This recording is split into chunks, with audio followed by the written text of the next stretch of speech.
आदाब। Hello friends, आज हम तैयार करेंगे चोखा। 3 तरह का इसमें हम चोखा आपको दिखाएंगे। एक टमाटर का चोखा दिखाएंगे, आलू का चोखा और बैगन का चोखा, जिसको कि हम बिहारी स्टाइल से बनाएंगे। ये तीनों चोखे लिट्टी के साथ सर्व किए जाते हैं। लिट्टी चोखा जो है बिहार का स्ट्रीट फूड है और घरों में ये कम ही बनता है, लेकिन इस तरह का जो चोखा तैयार होता है ये घर में दाल चावल के साथ या पराठे के साथ, रोटी के साथ ये खाया जाता है। और जो स्ट्रीट फूड है लिट्टी चोखा, और उसके साथ भी ये खाया जाता है। और बैगन का चोखा भी ज़्यादातर सर्व किया जाता है। घरों में कम ही बनता है लिट्टी और बाहर ज़्यादा मिलता है। जो लोग ऑन द मूव होते हैं, चलते फिरते रहते हैं, जो लेबर क्लास हैं, उनके लिए ये आसान भी पड़ता है खाना और इससे पेट भी काफ़ी भरता है। तो इसलिए ये बिहार का स्ट्रीट फूड है। लेकिन अब ये बहुत फेमस हो गया, लिट्टी चोखा बिहार के नाम से फेमस हो गया है। तो चलिए मैं दिखा देती हूँ कि टमाटर का चोखा, आलू चोखा और बैगन का चोखा मैंने कैसे तैयार किया है।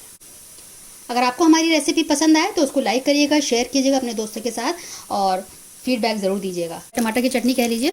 तो उसके लिए मैंने 3 टमाटर लिए हैं जो मीडियम साइज़ के हैं और 3 ही मैंने हरी मिर्च लिए हैं। तो इनको हम तवे पे रख के भूनेंगे। तो मैंने लोहे का तवा लिया है, इस पर मैंने रख के भूनूंगी। लो फ्लेम मैंने की हुई है। अगर आपके पास इस तरह की जाली है तो आप डायरेक्ट फ्लेम पे भी कर सकते हैं। तो दोनों तरह से किया जा सकता है। इसको हम अलटते पलटते रहेंगे। 7-8 मिनट में ये हो जाएगा और उसका छिलको जो है अपना आप ही उतरने लगेगा। बस बीच बीच में हमें इसको अलटते पलटते रहना है। लेकिन हरी मिर्च जो है जल्दी ही हो जाएगी, तो इसको हम निकाल लेंगे। बस इसको अलटते पलटते रहना है। जब इसका छिलका उतरने लगे और उसमें ब्राउन स्पॉट्स आ जाएं तो तब ये इसको हम हटा लेंगे और ये गल जाएगा। अगर आप चाहें इसमें लहसुन डालना चाहते हैं तो आप लहसुन को भी साथ में अभी भून लें। लेकिन मुझे लहसुन उतना पसंद नहीं इस चटनी में, तो मैं नहीं डाल रही हूँ। अदरवाइज आप उसको भी डाल सकते हैं।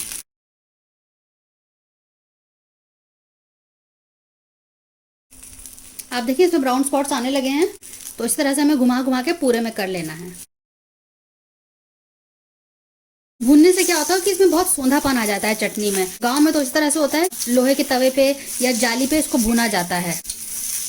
तो मैं बिल्कुल वही तरीके से बता रही हूँ। अदरवाइज शहरों में तो लोग क्या करते हैं कि इसको उबाल लेते हैं। लेकिन उबली हुई चटनी, उबाल के टमाटर की चटनी अच्छी नहीं लगती है जितना कि भून के एक स्मोकी फ्लेवर आने लगता है उसमें। तो अब देखिए ये हरी मिर्च हो गई है, इनको मैं निकाल लेती हूँ। देखिए इन पे ब्राउन स्पॉट्स आ गए हैं जैसा हमें चाहिए। इस तरह का पूरे में आ गया है। तो हरी मिर्च मैंने निकाली। आप देखिए धीरे धीरे टमाटर पे भी इस तरह के ब्राउन स्पॉट्स आने लगे हैं और ये देखिए क्रैक हो गया है। तो हम क्या करेंगे कि जल्दी हो जाए, इसको हम थोड़ा ढक देते हैं।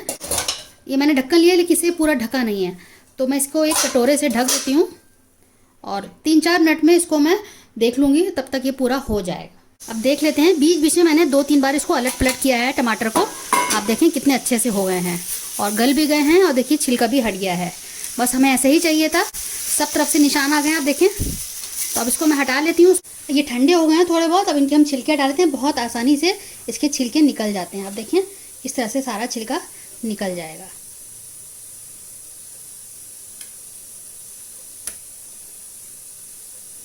अभी भी थोड़ा गर्म है, तो इस तरह से हम सारे छिलके निकाल लेते हैं। छिलके हटा लिए हैं मैंने। अब इनको मैं बीच में से काट लेती हूँ पहले, और इसकी जो हड्डी है इसको हम निकाल लेते हैं। तो सबके इस तरह से हम ये थोड़ा थोड़ा निकाल लेते हैं। अब मैंने ये कांटा ले लिया है, इसकी मदद से हम इसको मैश कर लेंगे। ये जो चटनी है ये दरदरी ही रहती है, कोर्स रहती है। इसको बहुत ज़्यादा फाइन इसको नहीं करना है, मिक्सी में नहीं करना है। अगर आप चाहें तो मिक्सी में कर सकते हैं, लेकिन मिक्सी में जो है ना बिल्कुल पेस्ट की तरह हो जाएगा, हमें वो नहीं चाहिए। अब थोड़ा हाथ की मदद से कर लेते हैं।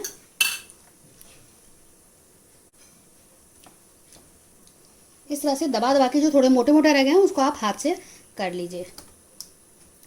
बहुत ज़्यादा बारीक नहीं करना है इसको। मैंने हाथ से कर लिया। बाकी चीज़ें मैं आपको दिखा देती। एक प्याज को अंडे जैसे काट लिया, हरा धनिया है, अदरक को मैंने ग्रेट कर लिया है, हरी मिर्च को मैंने बारीक बारीक काट लिया है। तो ये सारी चीज़ें इसमें हम डाल देते हैं।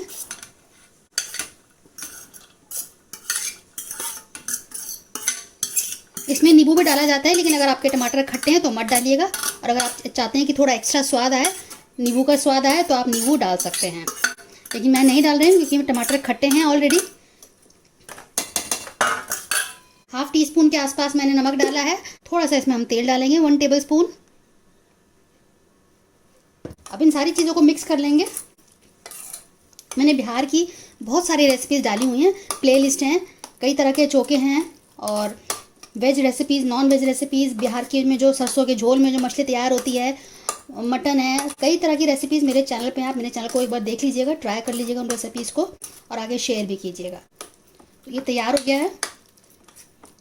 सरसों के तेल की वजह से इसमें बहुत अच्छा जायका आएगा। आप इसमें सरसों का तेल ही डालिएगा, बिहार की हर चीज़ सरसों के तेल में ही तैयार होती है। अब ये तैयार हो गया। मैं आपको आलू का चोखा और बैगन का चोखा की रेसिपी दिखा देती हूँ। ये तीनों ही चोखे लिट्टी के साथ सर्व किए जाते हैं, लेकिन ज़्यादातर टमाटर और बैगन का ही चोखा सर्व किया जाता है। तो हमारा टमाटर का चोखा तैयार हो गया है। तो बैगन के चोखे के लिए हमने एक बड़ा सा ये बैगन ले लिया है। इस तरह का आप लंबा बैगन ले लीजिए, इसमें बीज कम होता है और बिल्कुल फ्रेश लीजिएगा। तो इसको हम भूनने के लिए रखेंगे। इसके लिए हमने 4 हरी मिर्च ली हैं, 4 ही मैंने मोटे मोटे लहसुन के जवे लिए हैं। एक प्याज, अगर छोटी है तो 2 ले लीजिए, बड़ी है तो 1 ले लीजिए। हरा धनिया है। तो इसको सबसे पहले हम भूनने को रखते हैं। तो मैं बता देती हूँ इसको कैसे भूनना है। और इन सारी चीज़ों को भी हम भून लेंगे। लहसुन को और हरी मिर्च को भी डायरेक्ट हम गैस पे ही भूनेंगे। ये मैंने इस तरह से एक जाली रख दी है और उसके ऊपर मैंने लो फ्लेम पे बैगन को भूनने के लिए रख दिया। बिल्कुल लो फ्लेम पे आपको करना है और बस इसको हम अलटते पलटते रहेंगे, कुछ नहीं करना है। यहाँ कॉर्नर से भूनने के लिए थोड़ा इसको हमें खड़ा करना पड़ेगा और बाकी हम इसको पलट पलट के पूरा भून लेंगे लो फ्लेम पे। लोहे का एक तवा रख दिया है जिससे मैंने लहसुन और हरी मिर्च को इस तरह से भून लेंगे और बस इसको ऐसा अलट पलट करना है तो इस पर ब्राउन स्पॉट्स आ जाएंगे और लो टू मीडियम फ्लेम पे इसको हम करेंगे। तो 1 से 2 मिनट लगेगा और ये भी अच्छे से भुन जाएगा और फिर इसको हम कूट लेंगे। बैगन भी भुन गया है, इसको मैंने छील लिया है। इसका इतना जो पोर्शन है इसको काट के हटा देते हैं और इसका ये जो पानी निकला है इसको हम हटा देते हैं, इसको ड्रेन कर देते हैं। हाथ से इसको मसल लेते हैं और खोल के देख लीजिएगा कि इसमें कहीं कोई कीड़ा तो नहीं है। देखिए कितना साफ बैगन है। तो इसको हम मसल लेते हैं, ठंडा हो गया है।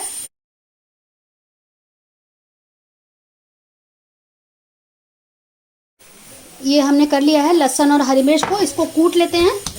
या आप छुरी से काट लीजिए या आप कूट लीजिए इसको कूट लिया है। अब सारी चीज़ें मैंने इसमें डाल दी हैं, ये भी मैं इसमें डाल देती हूँ। तो इसमें सारी चीज़ें आ गई हैं। हरा धनिया, प्याज, अदरक, नमक, हरी मिर्च और लहसुन को मैंने भून लिया था जिसको कूट लिया है। अब इसमें आधा नींबू डालेंगे और 1 टेबलस्पून हम इसमें सरसों का तेल डालेंगे, कच्ची घानी का। आप इसमें अचार का जो तेल होता है आप वो भी डाल सकते हैं। नींबू मैंने ले लिया है, आधा नींबू इसमें डालेंगे। तो आप इसको अच्छे से मिला लीजिए। देखिए मैंने इसमें नींबू डाल दिया है। आपको इतना मिलाना है कि सारे मसाले तेल एक जान हो जाएं। ये बिल्कुल भी ना लगे कि कोई चीज़ मिली है कोई नहीं मिली है। बहुत अच्छे से आपको इसको मिलाना है। 2 से 3 मिनट लगा के आप इसको मिला लीजिएगा। इस तरह से अच्छे से बिल्कुल हाथ से मिलाना है, इसको मिक्सी में नहीं करना है। चोखा है ये, थोड़ा सा कोर्स रहता है, दरदरा रहता है, बहुत फाइन इसको हमें नहीं करना है। आप चाहें तो इसमें अचार का तेल भी मिला सकते हैं। अगर आप कच्चा तेल नहीं मिलाना चाहते, अचार का तेल भी इसमें बहुत अच्छा लगता है। सारे मसाले बहुत अच्छे से अब इसमें मिल गए हैं। अब इसको हम सर्व कर देते हैं। मैंने एक प्लेट ले ली है। ये जो लिट्टी के साथ खाया जाता है ये वो हमने चोखा तैयार किया है। ये दाल चावल के साथ, रोटी के साथ, पराठे के साथ, सबके साथ बहुत अच्छा लगता है, सिर्फ लिट्टी के साथ ही नहीं। आलू के चोखे के लिए मैंने ये 4 से 5 आलू को उबाल लिया है। इसको बिल्कुल इसके सारे लम्प निकाल लिए, कोई भी इसमें गांठ नहीं रहनी चाहिए। इसमें भी हम हरी मिर्च मिलाएंगे, इसमें हम कच्ची हरी मिर्च मिलाएंगे। तो हरी मिर्च अपने हिसाब से आप ऐड कर लीजिए। हरा धनिया, प्याज और आप चाहें तो इसमें अदरक मिला सकते हैं वरना स्किप कर सकते हैं, अदरक की इसमें ज़रूरत नहीं है। लहसुन इसमें हम नहीं डालेंगे और नमक मैंने इसे पहले ही ऐड कर दिया था। और इसको मिक्स कर लेते हैं। थोड़ा मुझे कम लग रहा है, हरा धनिया मैं सारा डाल देती हूँ, प्याज डाल देती हूँ। इसमें हम अचार का तेल डालेंगे। पहले इसको मिक्स कर लेते हैं। इस तरह से आप अच्छे से मिक्स कर लीजिए।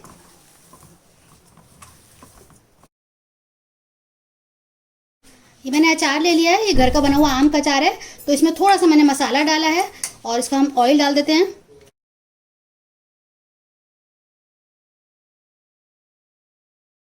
तो 1 टीस्पून मैंने इसमें ऑयल डाल दिया है। अब इसको मिक्स कर देते हैं।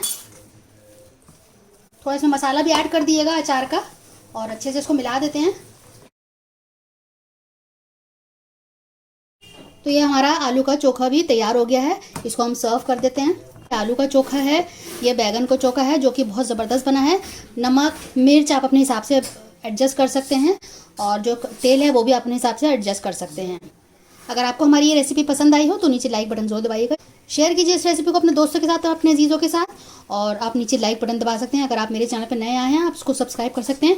आपको मेरे चैनल पर बिहार की खास रेसिपीज़ और पुरानी दिल्ली की खास रेसिपीज़ आपको मिलेंगी मेरे चैनल पे, तो आप मेरे चैनल को ज़रूर विजिट करिएगा और ट्राई ज़रूर करिएगा। अगली बार मिलते हैं किसी नई रेसिपी के साथ, तब तक के लिए शुक्रिया। देखते रहिए शहनाज दस्तरखान।